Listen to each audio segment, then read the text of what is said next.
Saúdo a igreja em nome do nosso Senhor Jesus Cristo, com a paz dele. Vou tirar isso aqui, não é? João Geraldo.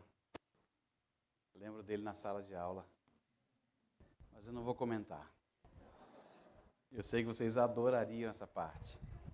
Mas eu posso falar depois assim. Peço para a esposa contar. Falar nisso, faz tempo que a gente não joga ping-pong, não é? Ele é bem nervoso. Especialmente quando está perdendo.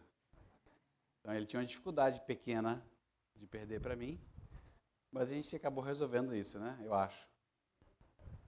Se eu estou aqui hoje, então parece estar um pouco resolvido. É uma alegria, reverendo João Geraldo, poder participar contigo desse momento diante de Deus e celebrar a Deus da maneira mais tranquila que a gente faz, que eu vou prestar serviço a Ele aqui agora e eu espero prestar o melhor serviço que eu posso, explicando a palavra dEle. Então é bom poder celebrar recebendo de Deus aquilo que Ele deixou de melhor para nós, que é a sua palavra. E assim os convido a abrirem a Bíblia em Mateus, no capítulo 10, e acompanhe com os olhos a leitura que eu farei dos versos de 1 a 4. Mateus, no capítulo 10. Acompanhe com os olhos a leitura que farei dos versos 1 a 4.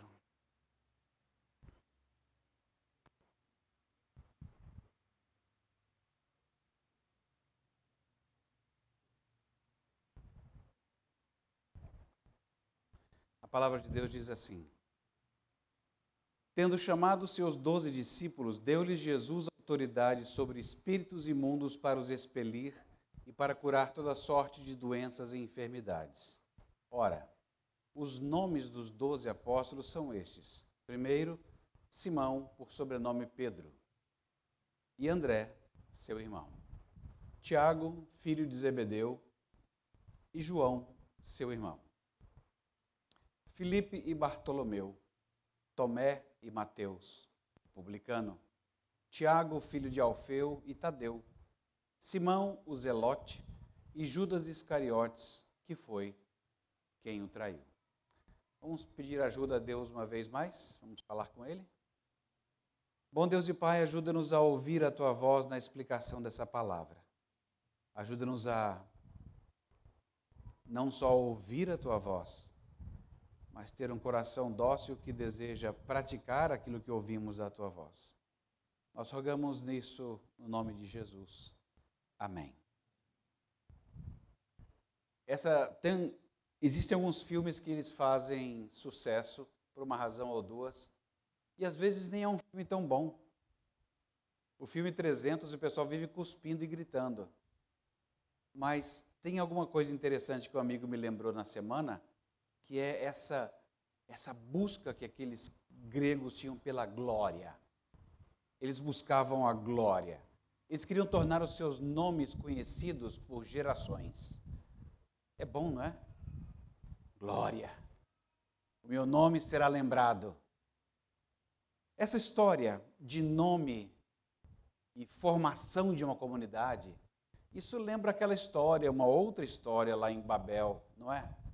A gente lê a Bíblia, a gente sabe disso. Fazer o próprio nome grande. Gloriar-se de que a sua comunidade é formada pelas melhores cabeças. O seu povo, o seu império. Algumas nações contemporâneas ainda sonham com a formação de comunidade pela guerra, pela conquista, ou por uma formação clássica altamente especializada. E tanto é assim que a gente ouve falar alguns nomes de países e fala assim, lá o negócio é sério. Mais ou menos como se todo mundo vivesse de lá bom. Eu nem vou dizer nenhum nome de país para a gente não dar essa bola toda, né? Mas tem alguns nomes que você diria e falaria assim, não, se veio de lá deve ser bom. Sendo que lá tem gente safada também. Tem pecador, tem serviço ruim.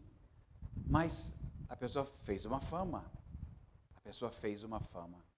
Quer você goste de guerra ou não, quer você queira dominar de uma forma especializada ou não, o fato é que formar comunidade é um trabalho E é um trabalho pesado e que geralmente funciona de pai para filho por gerações. Vocês viram que no nosso texto também tem a formação de uma comunidade. O ser humano ele deveria espelhar a Trindade no convívio comunitário. E isso é um alerta, viu? Alerta para cristãos solitários. Sabe aquela pessoa que fala assim: ah, pastor, me deixa aqui no cantinho, eu e meu Jesus. Fala assim, não, cristão solitário e desigrejado é um problema, porque a vida comunitária presencial, sabe, toca a vida uns dos outros. É isso que nós fazemos. É por isso que a igreja é chamada de o corpo de Cristo. Porque é um corpo que precisa ter as suas partes integradas como imagem de Deus. Como o ser humano não conseguiu realizar este trabalho adequadamente, ao contrário, forma cada vez mais comunidades minoritárias que não se entendem. Então Deus tomou a iniciativa de retomar o assunto. E nessa noite, a gente vai ver que o Deus Pai comissionou o Deus Filho para formar essa comunidade do seu reino. Um trabalho que vem sendo tentado por gerações, de pai para filho. Nós vamos ver isso em duas partes. Na primeira parte, percebendo que Jesus Cristo é o novo Moisés. E na segunda parte, nós vamos ver as razões da necessidade de uma nova comunidade. Ok? Então nós vamos caminhar por aqui. A primeira. Jesus Cristo é o novo Moisés. No capítulo anterior do capítulo 10 de Mateus, no capítulo anterior, Jesus estava percorrendo todas as cidades e povoados, ensinando, pregando e curando. Ao final do capítulo 9, Jesus orientou que pedissem a Deus que enviasse trabalhadores para a sua seara. E agora, ele os envia. E enviou a quem? Aqueles que ouviram que deveriam orar. Ele então demonstra que ele é Deus, porque ele pede ao Pai que mande trabalhadores e ele envia trabalhadores. É um recado. Assim, tem um novo dono aqui. Tem um novo dono e eu sou o dono. Eu sou Deus. E ele ensina mais, ele ensina que seus discípulos devem também orar e trabalhar. O nosso texto, então, em Mateus 10, de 1 a 4, ele é um tipo de uma cena padrão. Quando você estuda as Escrituras, esse é um dos nomes que você usa quando você tem aquela cena de eu já vi isso em algum lugar. Então, uma cena padrão é alguma coisa que você já viu em algum lugar. É um evento que você já viu antes e que ele se repete de algum modo aqui. Acompanhe essa sequência que está aí. Jesus, ele sobe ao monte, ele ensina, ele desce do monte, ele se depara com o caos no meio do povo, ele curou muitos, organizou o ensino, esclarecendo o que significa ser o seu discípulo, organizou 12 apóstolos. E para quê? Para ensinar, para pregar, para curar, para exercerem autoridade e expulsarem as forças do mal. Essas cenas lembram alguma coisa, não lembram? Moisés subiu ao monte, ele foi ensinado por Deus, ele desceu do monte e estava um caos lá embaixo. Moisés organizou o ensino esclarecendo o que significa ser povo de Deus e o preparou para adorar a Deus somente. Em seguida, ele organizou 12 tribos para entrar na terra, percorrer a cidade e expulsar seus moradores. Deus fez Moisés descer da montanha com a sua palavra. Jesus desceu do monte sendo ele mesmo a palavra. Qual era o propósito da lei de Deus vindo do Monte Sinai ou agora vindo de Jesus que desce do monte? A maioria das pessoas, ou muita gente, até muitos cristãos, para espanto nosso mesmo, acredita que a razão pela qual nós temos a lei de Deus é porque ela é um caminho para descobrir como encontrar a Deus e como ser salvo. você obedece à lei de Deus para ser perdoado ou para ser salvo, ou até mesmo, como a gente diz, para ir para o céu. Mas se você relembrar desde a história do Êxodo, isso é impossível. Deus não deu a eles a lei para então salvá-los, tirá-los da escravidão. Ao contrário, ele os salvou da escravidão e em seguida lhes deu a lei. Ao contrário. A lei de Deus nunca, quer no Antigo Testamento, quer no Novo, nunca é o caminho para ter os seus pecados perdoados e ser salvo. A lei apenas deixa claro, claríssimo, o quão pecadores nós somos. Então ela é esse espelho em que você a lê e fala assim: oh Deus, isso aqui é tão bom, né? Sabe aquelas noções que a gente tem assim? Eu lembro de um presbítero lá, de uma igreja X, numa cidade Y, é bom não dar esses nomes, né? E ele era assim muito empolgado com as coisas. Ele não conhecia, ele tinha sido eleito presbítero, mas ele não conhecia ainda nem o livro da Constituição da IPB, por exemplo. Mas ele foi lendo, foi aprendendo andando. E eu lembro quando ele terminou de ler aquele livro da Constituição da IPB, aí leu o Manual das Sociedades Internas. Chegou e falou assim: reverendo, isso aqui é lindo. Primeiro eu teve um susto, né? Falou assim, a gente, sei lá, a gente fala que é lindo uma cachoeira em Pirinópolis, sei lá, um casaco de couro, qualquer outra coisa, né? Mas ele achou lindo. Aí eu falei assim, mas o que você viu de lindo assim? Só para eu entender. Não, se nós tão somente fizermos isso aqui, vai ser maravilhoso. Aí eu pensei na hora, falei assim, eu conto para ele ou não? A gente vive num mundo de pecado, só desgraça, que o ser humano não é confiável, que o primeiro que vai boicotar esse negócio é o ser humano, talvez ele mesmo. Será que eu conto para ele? Que a maior parte das coisas falha por causa de nós. Eu contei, acabei com a vida dele. Ele não almoçou naquele dia. Foi triste. Mas a lei deixa claro esse aspecto. Nós somos pecadores. Mas então, fica a questão, se ele já salvou da escravidão, e ele já fez isso, por que ele deu a lei então? No livro de Êxodo a gente aprende que, está escrito em Êxodo 6, 7, eu vou tomar vocês e vou fazer de vocês o meu povo, eu vou ser o Deus de vocês, e vocês vão saber que eu sou o Senhor, Deus de vocês. Sou eu que tiro vocês debaixo das cargas do Egito. E Jesus faz exatamente isso. Ele está fazendo e continuará fazendo de nós um povo. Ele vai organizar conosco uma verdadeira comunidade humana. A sua palavra, a lei encarnada, vai nos moldar até o dia da sua vinda. Por isso que é bom celebrar 20 anos ou mais. Porque a gente sabe disso. A palavra se encarnou e vai nos moldar até aquele dia.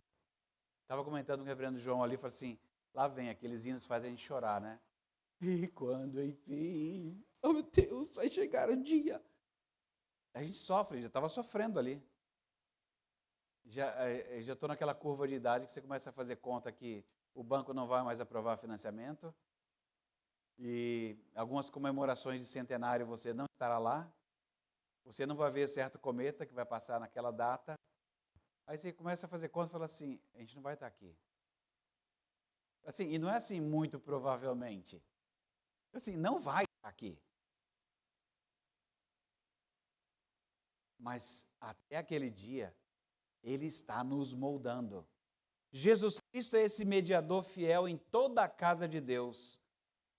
Desde que Adão falhou em formar uma comunidade temente a Deus que ouvisse a sua voz e desfrutasse então de vida. Porque o que a gente vê é o contrário disso. A gente continua a querer formar comunidades, mas sem ouvir a voz de Deus. E em tudo que a gente toca, a gente traz conflito e morte. É por isso que para todo ser humano, sempre no Antigo Testamento, precisava oferecer sacrifício. Porque o ser humano, naturalmente, o que ele toca, morre. Assim, não, pastor. Minha avó, que ela toca, olha, as plantas ficam tudo boa, mas morre um dia. Eu sei que algumas pessoas têm uma habilidade, não é? Habilidades nesse sentido. Mas eu estou dizendo de relacionamentos. A gente não consegue ter relacionamento sem conflito. E como nós mesmos carregamos a morte no corpo, tudo que nós tocamos virá a morrer. Mas o modo de Jesus formar uma comunidade é totalmente contraintuitivo, é alguma coisa que você não espera. Como é que a gente pensa? O que eu pensaria se eu estivesse com Jesus lá na época? Falei, Jesus, isso é mais ou menos como ter um bom time de futebol com a molecada. Quando você vê um cara bom, você fala assim, é do meu time. Vou jogar no time dele. A gente nem fala isso. Perna de pau sempre fala, ele é do meu time. E que é a garantia, não é? De que alguma coisa boa vai rolar. Com Jesus, a gente vai formar um time só com gente nossa. Não ia ser legal? Cara, com Jesus, tá demais. E qual vai ser o critério? Ah, sei lá, coloca aí primeiro judeus. Mas quando você olha para a lista de Jesus, havia judeus e não judeus. Você fala, pô, Jesus também adota uns critérios, né, cara? Vamos facilitar, vamos colocar o nosso pessoal primeiro. Não é assim que a gente fala? A gente tem até a mania de falar assim, não, tem um pessoal meu aí, que esse nosso, em Brasília então, isso, meu Deus, a gente ouve essa frase o tempo inteiro. Tem um pessoal meu aí. Tem coisa que, bom, deixa para lá. Vamos falar de outro critério. Um outro critério podia ser, eu já sei, gente com um currículo excelente, gente que já publicou, que é conhecida no mercado, não é isso? Ia ser demais, hein? Aí você olha para a lista de Jesus aqui, olha os nomes que ele chamou. Quem era Tadeu? Quem era Bartolomeu? Eram apóstolos. Você não sabe quem eles são. Você nunca leu nada deles. Não tem um rabisco de nada deles. Não tem um currículo que você possa dizer assim, Tadeu, que trabalhar aqui na Igreja do Cruzeiro, como pastor auxiliar do reverendo João Geraldo, mas você, não, era apóstolo lá com Jesus, mas até Judas Iscariote eu sei quem é, mas você, eu não sei quem é. Gente que você nunca ouviu falar o pedigree. Quem sabe a gente podia usar outro critério? Investiguem tudo sobre as pessoas. Isso podia ser um critério, né? Porque, sabe, eu não quero aqui um tesoureiro de campanha que vá nos delatar e arruinar nosso projeto de comunidade. Judas Iscariotes. Jesus não deixou de incluir Judas Iscariotes. Uma coisa é você incluir uma pessoa que você não sabe, você vai descobrindo andando. Mas era Jesus. Ele sabia quem era e ele o chamou, mesmo sabendo que seria traído por ele. A gente não faria isso. A gente só coloca o nosso pessoal, com aquele currículo secreto que só você conhece. E que privilégio teve Judas, não é? Ele recebeu da parte de Jesus autoridade para lidar com forças demoníacas, para curar doenças. Ele deve ter visto muitos milagres. Como tesoureiro, ele deve ter observado muito de perto as necessidades das pessoas. Ele desfrutou do melhor discipulado, porque Jesus, ao chamar os 12, andava com eles. E eles aprendiam vendo Jesus fazer. Mas poder e autoridade sem um novo coração, que confia plenamente em Jesus, não enxerga o que precisa ser visto. Às vezes o pecado é tão sério que você toma um discípulo para andar com você, mostra a necessidade, e o discípulo está enxergando outra coisa. Ele não está vendo nem a necessidade, nem a bondade do mestre. Ele está olhando e falando assim, que perda de tempo, não é? Tanta coisa importante para fazer, e a gente aqui nessa favela. Tanta família que a gente devia estar dando mais atenção, E a gente ouvindo essas lamúrias aqui dessas conversas. A gente não sabe o que ele pensava sobre isso. Mas certamente, ele não enxergava o que precisava ser visto. A multidão era como ovelhas sem pastor. Havia doentes, havia pobres e todo tipo de sofrimento podia ser enumerado. Mas Jesus pensou o mais importante. Jesus disse, eles precisam de instrução acerca de mim. A gente já faria outra coisa, né? Sopão, faz fila para pobre ficar menos pobre, que nunca funciona. Mas Jesus falou assim, eu vou dar o mais importante. Eles precisam de instrução acerca de mim. Eles precisam saber que eu sou a nova aliança. Que Jesus veio revelar o nosso coração, deixando bem claro que nós dependemos dele em absolutamente tudo. Deixados por nós mesmos. Nós não queremos sequer reconhecer que nós somos doentes de alma. E nem tomar o remédio de crer que Jesus Cristo nos cura de todo o mal. Então, o remédio mais complicado, a gente sempre quer um negócio mais complicado, né? É mais ou menos quando foi dito para Naamã, mergulha nesse rio aí. Tem rios melhores na minha terra, eu podia ter mergulhado lá. Por que eu deveria mergulhar aqui? Ainda bem que tinha um funcionário para falar assim, cara, não é fácil? Está reclamando do quê? Porque a gente tem essa impressão de que, sabe, ele nem disse umas palavras mágicas, não falou em latim, e não disse o nome de remédio mirabolante. Ele simplesmente diz, creia em mim, que eu curo você. Judas não havia entendido, e nem os apóstolos, algumas vezes, que o poder e a autoridade foram dados para realizar o que ele delegou, e não para estabelecer uma hierarquia eclesiástica. Porque muita gente hoje gostaria muito de ser apóstolo para si mesmo. Então, é isso. Jesus é o novo Moisés. Ele está formando um novo povo. Se você quisesse somar, você teria uma outra cena padrão para isso. Do Egito chamei o meu filho. A própria Escritura diz isso. Dizendo de Israel, saindo do Egito, mas também dizendo de Jesus, vindo do Egito. E que poderosos queriam matar os bebês de 2 anos para baixo. Tudo muito parecido. O povo saindo lá no passado carregado de riqueza. E José e Maria também saem carregados com a riqueza. Cenas padrão que você vai vendo o paralelo, que ele é o novo Moisés. Essa é a primeira parte. A segunda parte é por que seria necessária uma nova comunidade humana?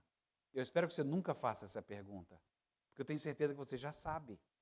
Se você tem janela e abre a janela, você já sabe que a vida é complexa, para dizer o mínimo. E que ela não é nem exatamente agradável. Se você não percebeu isso, eu diria, não é possível. As comunidades humanas todas entram em colapso, cedo ou tarde. A comunidade humana desandou em todos os lugares. Por essa razão é que estão todos em guerra uns com os outros, famílias estão em guerra com outras famílias, nações em guerra com outras nações. E a razão? O relacionamento com Deus está quebrado. E se está quebrado com Deus, então todos os outros relacionamentos estarão quebrados, contaminados, embolados. Mas quando o relacionamento com Deus é restaurado, as outras relações vão desembolando, vão deixando de estar contaminadas e vão sendo coladas o que estava quebrado. Por que seria necessária uma nova comunidade humana? Essa nova comunidade recebe as instruções que, vividas, mostrarão ao mundo que, se você restaurar um relacionamento com Cristo, tudo que está embolado, manchado, destruído, quebrado, será restaurado. É por isso que é para a sua luz ser colocada no lugar em que todos vejam. Para que as pessoas vejam o que aconteceu com você e deem graças a Deus. Fala assim, rapaz, não é possível, eu fui à igreja do Cruzeiro e vi uns cabras lá que não sei não. Eu conhecia como cabra safado, mas está aí na igreja, né? Eu vou falar com esse pastor. Sei não, essa igreja é meio esquisita. Aí chega e fala assim, pastor, eu não sabia que podia vir cabra safado à igreja. Aí você pode responder para ele, fala assim, rapaz, tem vaga. Está aberto. E você parece estar no perfil. Eu não te conheço direito, mas assim, a Escritura me fala que todos somos safados e perdidos. Ah, mas eu queria falar de um fulano aí e tal, não sei o quê. Falei assim, deve estar falando de... Porque assim, eu tenho... Quantos membros tem aqui? Porque eu conheço mais ou menos uns 120 safados, mais ou menos aqui. De quem você está falando especificamente? Disso e tal, fazia, acontecia. Falei, rapaz, eu conheço a história, é verdade, tudo isso aí que você falou, fazia mesmo. Então, ele parou de fazer, falou que não quer mais saber disso não. E que o relacionamento com Jesus Cristo faz toda a diferença. E ele parece estar conseguindo vencer esse negócio aí. Eu não estava sabendo disso aí não. Falei, pois é. Só vi as pingas que ele tomou, né? Os tombos, ninguém viu, né? Pois é, um dia ele tombou aqui. Tombou aqui, a gente falou de Jesus com ele. E quem sabe, né? Que você queira ouvir de Jesus também. Sabe? A gente é meio estranho. Mas isso tudo porque as comunidades estão colapsadas. Nós estamos colapsados. Mas nós podemos ser aquilo que Jesus disse que a gente seria. Aquelas luzes que são vistas por todos. Assim, eu conheço a sua luta. E que bom que você está aqui. A gente podia estar em tantos outros lugares, fazendo tantas outras coisas, que a gente diz, importantes. A gente resolveu dizer que cultuar a Deus, ouvir a sua voz, é mais importante do que tudo, porque é isso que vai reorganizar o caos da minha própria vida e das coisas ao redor de mim. O ensino de Jesus, ele não é um manual de prescrições éticas individuais, ainda que muitas pessoas vão aprender muita coisa com o ensino de Jesus. Jesus reúne judeus e não judeus de todo lugar para compor essa nova comunidade.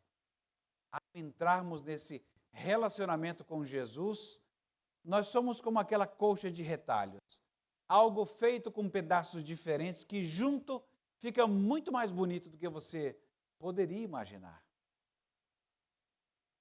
Como é que tanta gente diferente pode se tornar algo tão belo nisso que é chamado de corpo de Cristo? Somente estando nele mesmo. Somente estando nele. E esse é o ponto. Ser salvo por Jesus não significa só ter os seus pecados perdoados, significa ser inserido em uma nova comunidade humana. Aí você fala, mais uma? Fala, não. Você nunca ouviu falar de uma comunidade humana que funcione. Nunca. Porque não existe comunidade humana que funciona. A única humanidade, a verdadeira humanidade está em Cristo. Só Ele poderia, de fato, formar uma nova comunidade humana. Qualquer outra tentativa de formar comunidade humana sem Cristo é fadada ao fracasso. Mas essa nova comunidade humana, a verdadeira comunidade humana que Deus está criando. Gente, vamos lá. Onde é que está o seu envolvimento afetivo com esse assunto? Quando você gosta de uma música, você não se contém até tocá-la para alguém, não é? Fala assim, ouve essa música. Às vezes você quer até estar ao vivo e falar assim, toca. Você quer ver a cara do cidadão, fala assim, e aí? Tem alguém que fica naquela de, que raio de música é essa? Mas às vezes, toca também a pessoa. A gente está emocionalmente envolvido com aquilo. A gente está querendo que o outro tenha o mesmo tipo de fruição que você teve. A gente foi criado para a vida comunitária. Ao redor daquele que dá sentido a todas as coisas que é Jesus. E não dá para ter uma experiência estética adequada fora da vida comunitária. Pelo menos não uma experiência inteira. Até bandido em filme Ele quer que alguém aprecie a sua obra.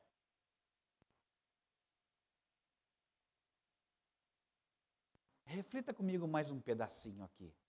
Pense na sua imagem. Algumas pessoas atrevidamente falam assim: não interessa o que os outros pensam. Caramba, tô nem aí. E de vez em quando a gente até gosta de alguns filmes, porque é bom ver aquele cara de Bruce Willis assim, de tô nem aí pro mundo, entendeu? Dane-se.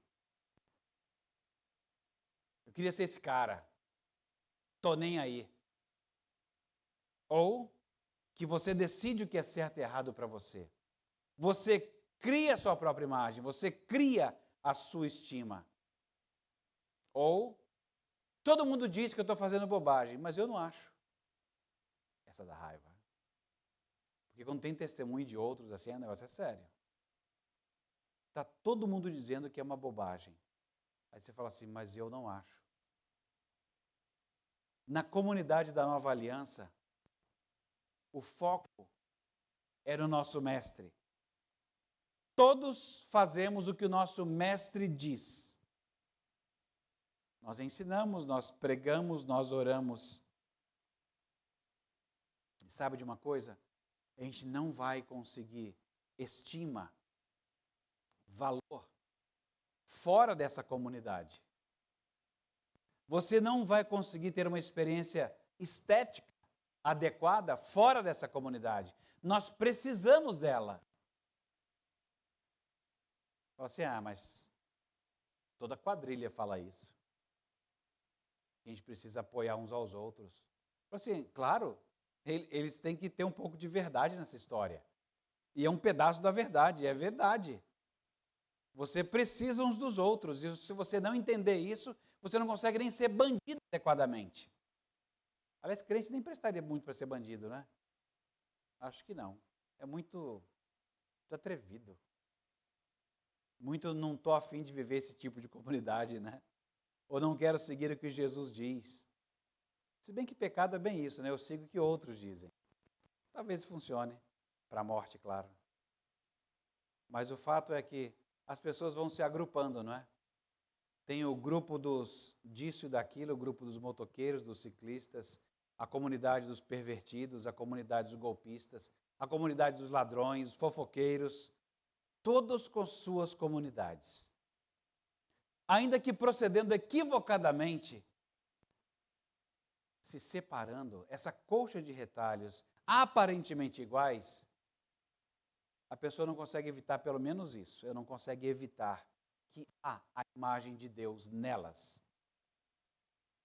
Isso significa que o princípio de comunidade está estruturalmente no nosso DNA. Deus fez assim. Mas você já percebeu, como eu disse, tem janela, nós não conseguimos por nós mesmos produzir uma comunidade saudável, equilibrada, satisfeita, produtiva. Isso parece uma vez um curso de cooperativa. Estava um momento tão sério numa igreja Z, de uma cidade J, que eu falei, o que eu vou fazer, meu Deus? Eu fiz um curso de cooperativa e eu falei, eu vou treinar as pessoas nesse curso de cooperativa para ver se eles se tornam cooperados e agem juntos e vençam essa crise. O desemprego estava grande. E foi uma bênção o curso, com um diplominha lá do... Não sei nem quem fazia aquilo, se era SESI, Senai, era um qualquer, mas tinha diplominha, todo mundo se formou bonitinho. E eu falei, gente, isso aqui vai ser uma maravilha, porque eles vão entender o que é ser cooperado e vão cooperar uns com os outros. E assim, de quebra, estou lidando com os crentes da igreja. Não eram poucos que podiam ser cooperados. Pois é, nunca deu nada. Nunca produziram nada, nunca estavam satisfeitos, não conseguiram equilíbrio. É um negócio doido. Aí você fica assim, eu só não tomo um susto, porque a gente vê o que Deus fala ao ser humano, então não se cuide. Assim, deixa para lá. Foi feito até onde podia ser feito. Foi feito até onde podia ser feito. A gente tenta fazer isso, mas não funciona. a gente tem uma profunda necessidade de comunidade, ainda assim. Mesmo que a gente queira jogar contra, está lá dentro. Mas ao mesmo tempo tem alguma coisa gritando lá, não funciona, não funciona, dá desespero. E é quando Jesus desce do monte e diz que o poder é proveniente dele. Ele cria a verdadeira comunidade. Ele é a única esperança. E Jesus Cristo continua a compor essa comunidade através da aliança entre nós. O trabalho de eliminar, expulsar, curar e ensinar continua. Aliás, a diferença do cristianismo está exatamente nesse lugarzinho, o coração. O cristão aprende, nessa nova comunidade, de que ele tem que fazer morrer o pecado. A maioria das comunidades que se formam, elas estão lutando contra alguém e alguma coisa. Essa comunidade da nova humanidade em Cristo, você tem uma luta. Você tem que derrubar. Você tem que fazer morrer a sua natureza pecaminosa. Então, você está ali, ó, o tempo inteiro. Agora, na safadeza, é fácil eu tentar derrubar o governo, eu derrubar uma ideia, eu derrubar qualquer outra coisa. E tanto faz se o governo é de meio, centro, direita, esquerda. A gente sempre arruma uma bandeira para algum assunto. Porque é mais fácil eu discutir um assunto do que eu lutar contra o pecado. Em mim. Essa nova comunidade é a comunidade de guerreiro, que está em luta o tempo inteiro.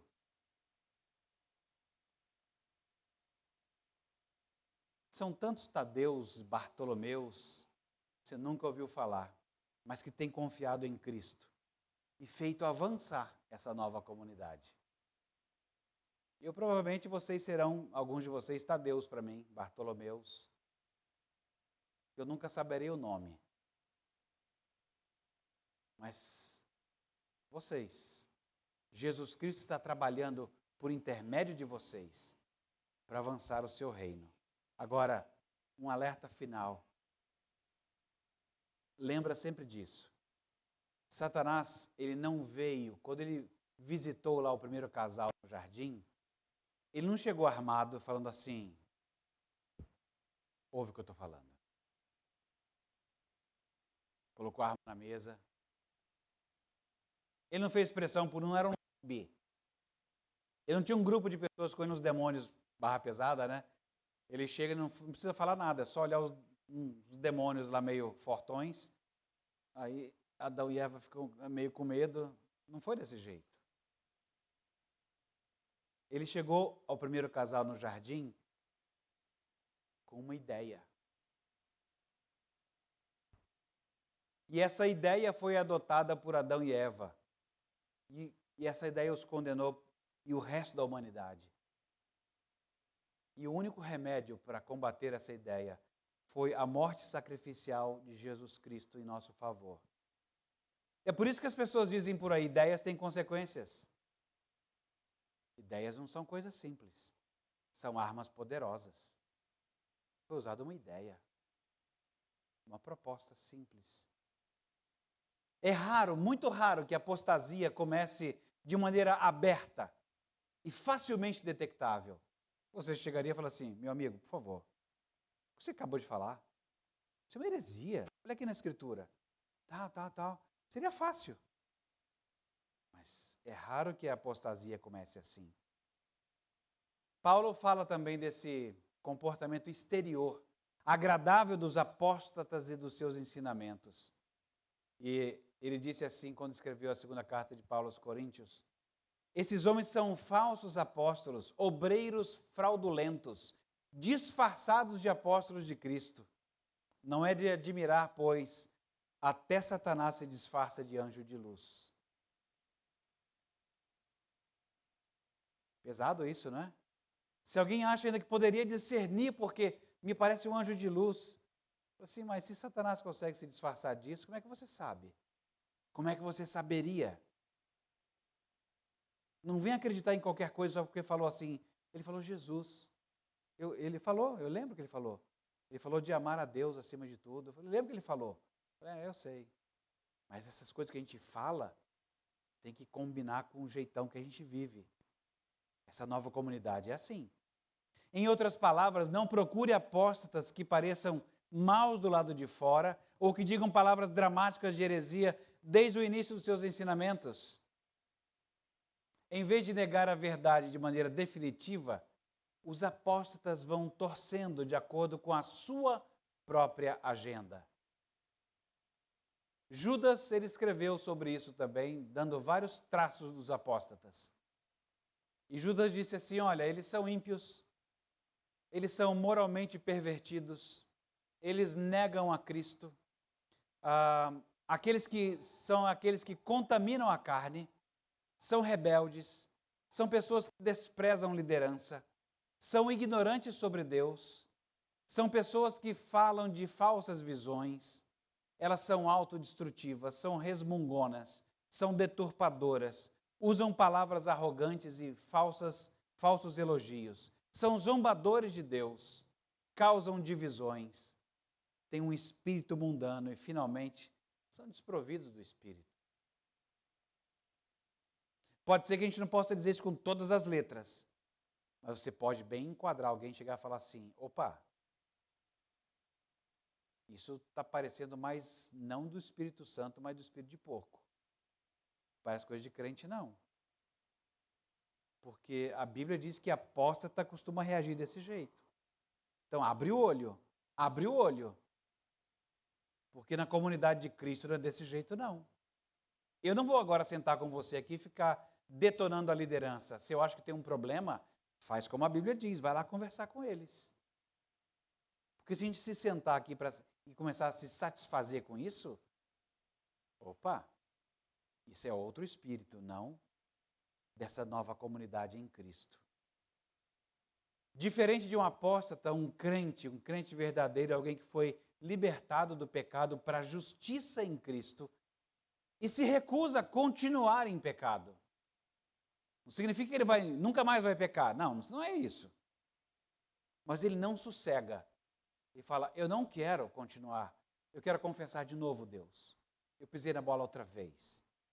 E depois que você fizer isso assim umas 780 vezes, e que você tender a falar assim, 781, estou com vergonha. Não tenha vergonha. Fale a milésima vez, mas vá a Cristo de novo e novamente. Ele continua orando, Jesus, por trabalhadores para a seara, e se dispondo ele mesmo como se dispôs nela. Jesus é o novo Moisés. E a única maneira de ser nova comunidade humana é ter sido chamado por ele. Então, reverendo João Geraldo, continue como comissionado de Deus a contribuir servindo a comunidade do seu reino aqui. E Igreja do Cruzeiro e amigos, continue como comissionado de Deus, Pai, a contribuir no desenvolvimento da parte da comunidade do reino de Deus aqui. A gente não é só um endereço, a gente não é a Igreja do Cruzeiro. Nós somos parte do corpo de Cristo que se reúne nesse lugar. É um pouquinho mais importante do que isso, não é? Só o endereço não é nada. É só um lugar que pode ser demolido ou não. Mas fazer parte do corpo de Cristo, essas paredes móveis que vão a qualquer lugar. Nós temos um novo Moisés. E já começou a ser formada a nova comunidade. Se alguém está aqui essa noite e não sabe o que é essa nova comunidade, mas gostaria de saber, porque eu sei que você foi desenhado para uma comunidade. E se essa comunidade te pareceu interessante de querer saber mais, procura qualquer uma das pessoas que diz que é dessa Igreja do Cruzeiro, eles vão te responder. Mas não deixa de perguntar. Porque não dá para viver em comunidades que não funcionam. Sem Jesus Cristo, elas nunca funcionam. Com Jesus Cristo, elas têm defeitos. Mas elas funcionam. Porque senão você vai achar que Não, vou entrar nessa nova comunidade que funciona. Assim, funciona até o defeito aparecer. Mas a parte interessante é que quando o defeito aparece, a gente quer resolver segundo os critérios da nova comunidade, que não fomos nenhum de nós que estabeleceu. O próprio Cristo a estabeleceu. E a gente vai resolvendo. Deus nos ajude e nos abençoe. Amém.